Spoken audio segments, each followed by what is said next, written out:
ladies and gentlemen and boys and girls from sovismalltalk. Guess what today's topic is? Albert Einstein! So first I want to tell you guys my favorite quote that's in the book. He's on a sailboat. And that's him. And this is my favorite quote. The important thing is not to stop questioning. Curiosity has its own reason for existing. One cannot help but be in awe when he contemplates the mysteries of eternity of life, of the marvelous structure of reality.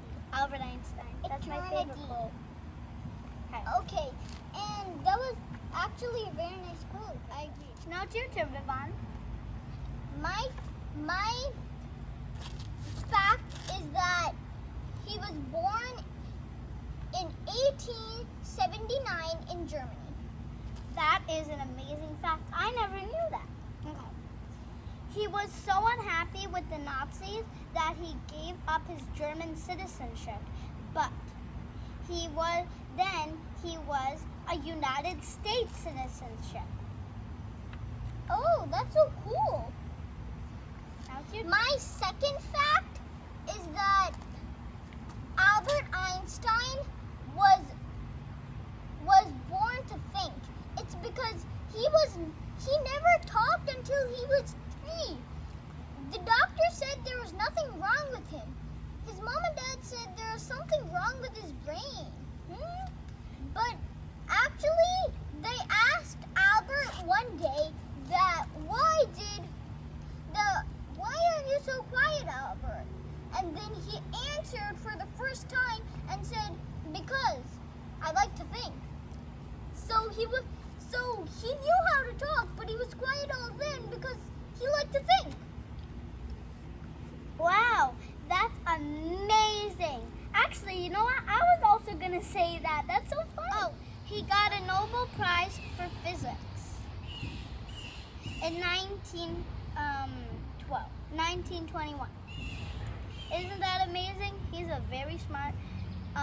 He's very smart. Albert Einstein is amazing. Oh, his favorite. His famous equation. Well, you guessed it right. It's E equals MC squared. E equals energy. M equals mass times C equals the speed of light. That's amazing. You're smart. It's the theory of relativity. Relativity is like, let me give you an example. So when you look into the sky, you see a plane. It's soaring really high. You see it go slow, but you know that it's actually going really fast. But if it's really close to you and it just zooms by you, it'll be super duper fast. But if you're sitting inside the plane, it looked like it isn't moving at all. So that was Albert's point, that the speed of an object depends on the way of how you view it. That you are amazingly smart. One day when Albert was sick in bed, his dad gave him a compass, and he had no idea why it always pointed north. When he moved this way, it pointed north. When he moved this way, it pointed north. This way, everywhere he pointed it pointed north. Okay, so now I'm going to talk. Okay, now it's your turn. Amazing, Sophie. I'm going to tell you the reason why it happens.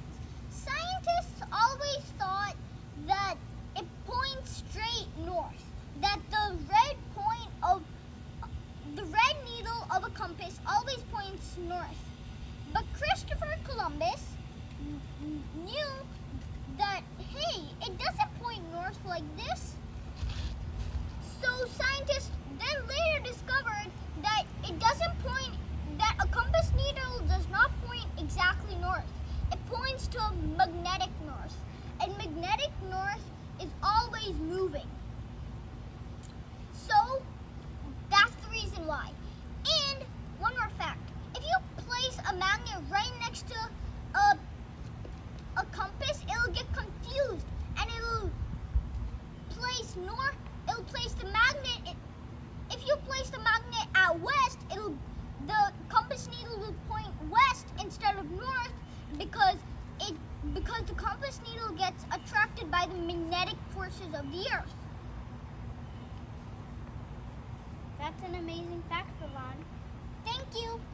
Okay, now I'm going to talk about photoelectric effect. Light is a wave and a particle. Wave and particle, they have a duality. A wave is like that, like a wave, and a particle is like a block. It's like stay still. They have a duality of light. So that's my fact. Okay, so Sophie, I didn't quite understand. Is this what you mean? That so a particle just stays still and it just wanders around because of the air? Like that's kind of like a particle because it's a dust particle. And then a wave just goes like That's what I'm talking about. Okay. Perfect. Yeah, very good explanation, Vivon. Maybe if I need help with something, you'll help me because you're very smart. Thank you. Thank you for watching. Bye. See you next time on SoVi Small Talk. Subscribe.